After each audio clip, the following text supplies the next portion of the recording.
Hello guys, today we are going to check out some Gen Z words since I am a millennial, I think. I just wanted to update myself with how the Gen Z talk now. So I apparently ang dami ng mga Gen Z lingo na hindi ko alam. So here we go. So una is fam is thrown out there quite a lot. It's pretty self-explanatory, Fam is short for family. I guess yun na yung parang, yun na ba yung parang bro nung time ko? The next one is glow up. This is also self-explanatory. Correct me if I'm wrong. I think it means like a makeover, right? All right, next one is CEO. Ito, I think I've been seeing this around social media. If you're a pro or you've mastered a certain skill, or if you kind of like really good at it, I guess people call you the CEO of whatever that is. Cancel culture. Cancel culture, I don't know if it's a term, but I guess, cancel culture is in itself self-explanatory. I guess this is when people try to cancel whatever you're trying to put out there. Okay, next one is stan. I guess this is when you're trying to support something, right? No, it's not short for. I'm reading a post though.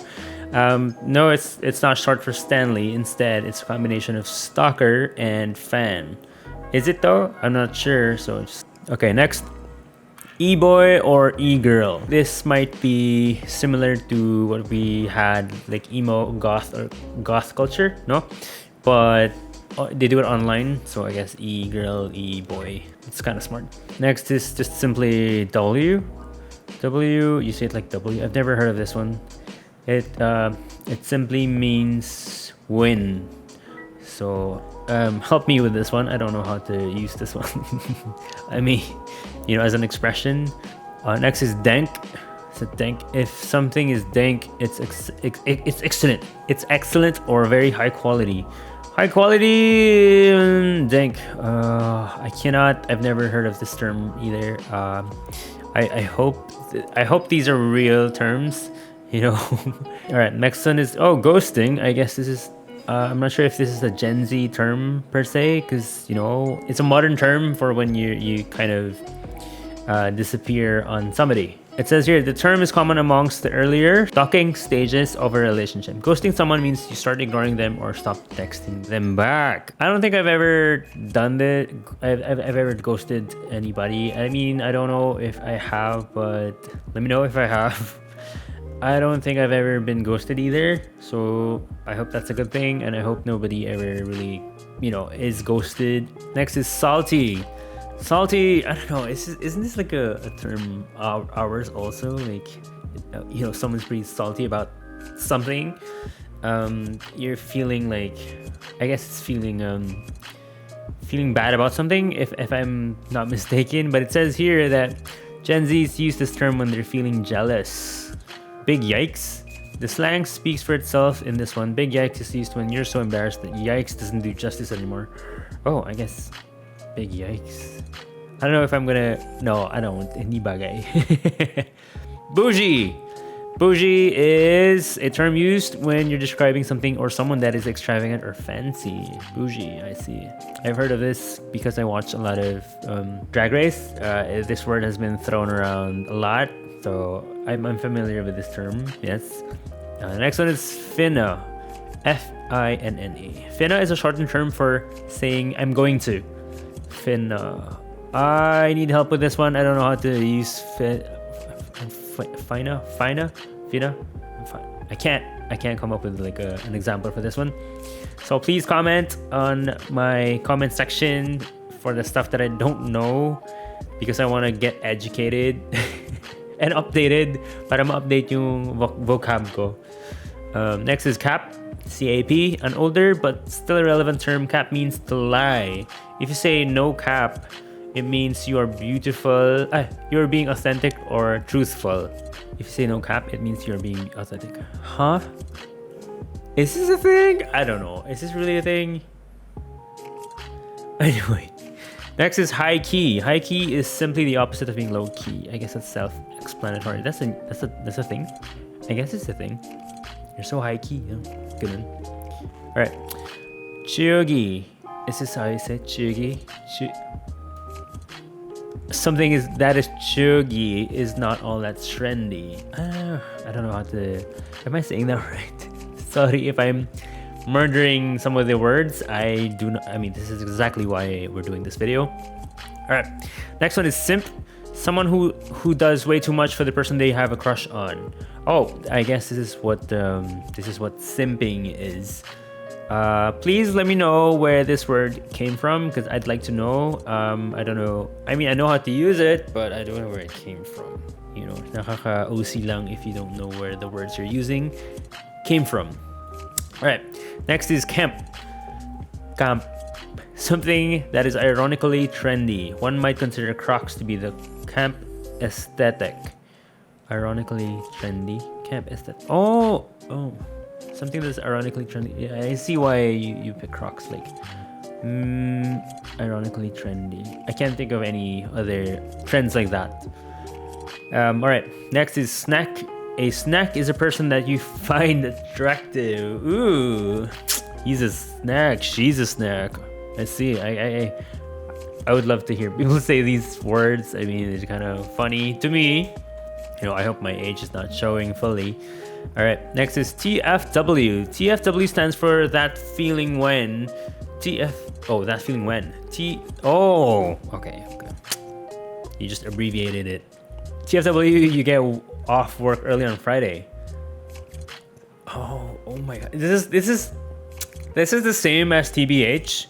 You know, I was having a conversation with someone my age, and he was like, TBH, la la la la. I go, what? What's TBH? And he was like, to be honest, why did you just say that then? You know, why did you have to abbreviate it to TBH? Really? No, don't do that. All right, next is woke. Woke refers to being politically aware.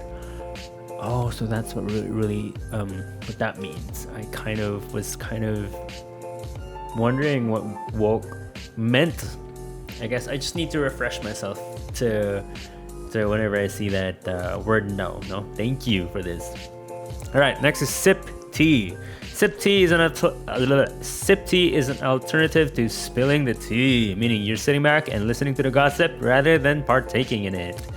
Sip tea. That might be something that I would kind of use in my head and then, accidentally blurt out. Tea is always very interesting. All right, L. Another simple letter turned slang. L is the opposite of W, meaning a loss rather than a win. I see. L. You just throw it out there. L. What? How do you use? Oh my God, I'd love to know how you use these words or like letters. All right, next is take several seats. If someone is really getting on your nerves, you might tell them to take several seats. It's like, is this like similar to having to bench somebody during a sporting event? Take several seats. Yeah, take a seat. All right, next is drip. I think drip is like jewelry. Is it another way of saying? Oh, see, I'm wrong. Another way of saying swag. Drip is a term for cool or sexy trend or style. Oh, I think I need to do this with a real live Gen Z. All right, bop. I know what bop is. When a song or album is exceptionally good. There are playlists on Spotify that are named bops. It's very interesting. All right, next is sheesh. Sheesh is used to hype someone up if they're looking good or doing something good. I think this has become an expression for the younger Gen or Gen Z. But I've never really used it as a real expression. Maybe to make fun of. Maybe. No, I'm not gonna do it. Next is, what is this? IYKYK. Oh, the acronym is short for if you know, you know. It's commonly used in reference to an inside joke or something only a specific community might understand. Is that used in text? It's probably used in text. That can be like used in real life. How do you say that? Anyway, Next is living rent free. If something is living rent free in your head, that means you can't stop thinking about it. Oh, I've seen this used in social media. Like, what is that thing that's living in your head rent free? It might be like a dog or really an expression or an event. You know, it's a good thing to have. I guess it's a good memory. You know, something like that. Maybe. Am I wrong? All right. Next is hits different. When something is unique or better than usual.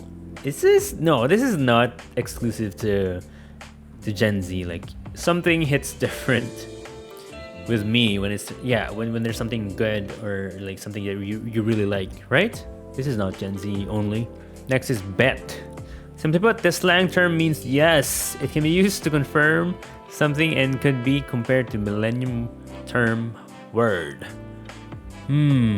In Filipino, bet means something else, right? But it does sound like it's the same definition.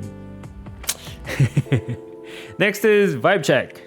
To check someone's energy or mood. I've never really heard of this one used, but then I see like Gen Z using this. All right, next is period with a T. This isn't exactly. I don't think this is this. Oh, come on! This is not. This can't be Gen Z term. Like I've heard millennials use this. Like even older people, older than me. All right. Next is catch these hands. To start a fight, this term is generally used in a confrontational manner. Ooh, you gotta help me with that one. I don't know how to. I've never really. I can't. All right. Next is drag. If you drag someone, you're criticizing or making fun of them. This can be equated to roasting somebody. Oh, I'm not sure I know how to use this one either. So you gotta help me with this one. Next is finesse. Finesse means to trick or manipulate someone or situation or in order to get what you want. Finesse. Sana may examples yung binabasa ko so you know I can better understand it, but then there's none. So I hope there are Gen Z people in my audience to help me with this one. Next is I'm weak. Similar to I'm dead. This is just another term to use when you find something hilarious. I'm weak. Yeah, I get that. That's not a Gen Z thing. Come on. No, I use that. I'm dead. All right, next is main character. This phrase is used to describe someone who is generally well-liked and charismatic. It can be also used to describe someone when they're making a scene, but not necessarily in a bad way. Main character. Oh, I see. You know how people try to get all the attention and then they kind of make themselves the main character of in a social setting, like all the time. Like I guess that's my definition of being a main character is in a real life thing. All right, next is sis, shortened version of sister. This term is typically used to greet a friend no matter their gender. Yes, I do that. Like, I don't know. Come on, this is not a Gen Z only term. This sis has been going on for decades. All right, sending me, another term used if you find something particularly funny. Sending me, where? Why is it? Parang I feel like this one is lacking. Like it's like sending me this vibe, sending me this mood, right? Am I wrong? All right. Next is slaps. Used to describe how exceptional something is. Huh? I don't get this one. Please help me. All right, next is bussin'. A quirky word to use when you taste something delicious. Ooh, this is interesting. If I use this, will I sound dumb or like trying hard? This food's bussin'. I'm probably gonna use it as a joke when nobody can see me. Oh, this one is sus. Short for suspicious. Sus it typically means something is not as expected or shady. I mean, I think this came from the game Among Us when something is suspicious, and then you talk to the other player, and then you guys, it's just a short term for suspicious. That, oh, that guy's suspicious. That he's let's vote for him to eject. If you know the game. All right, next is snatched. Snatched. If someone is looking snatched, they look really good, particularly their outfit. I think this came from the drag community, right? Like snatched. He's looking, he or she is looking snatched. I think, and dusted, I think. Am I wrong? I hope I'm not. All right, next is guap. Guap. Money and lots of it. Please help me with this one. I don't know how to use this one. All right, next is small with, it's spelled S-M-O-L. Something that is small and in most cases exceptionally adorable. As a lingo, I don't know if I'm going to be able to use it correctly. Please let me know how to use it. All right, next is this ain't it, chief chef. This ain't it, chief. Another way of giving disapproval for something. Oh, this is like a. This is just, you know, this sounds like an expression, like this ain't it, chief, or like you can say bro or dude or, you know, whatever's trendy now. All right, next is extra. Oh, someone who is out there and enjoys taking things to a new level of flamboyance. Is this really for the flamboyant homosexuals though? I don't think so. I mean, anything can be extra. Like your dog can be extra, your mom, your dad can be extra. Why are you being so extra? Yeah, right? See, this is, I don't, hindi to lahat Gen Z terms. Next is clap back. See, ito na naman. I think this is some of these terms came from the LGBT community. Because clapping back is like, you know, when somebody comes for you or attacks you with whatever, personally or whatever, you clap back. You know, you attack. You know, you. How do you say this? Like you throw back that insult, and you. I don't know how else you can describe clapping back at somebody. All right, next is GOAT. G-O-A-T. Short for the greatest of all time. An acronym used to describe someone incredible. Oh, I guess that can be me.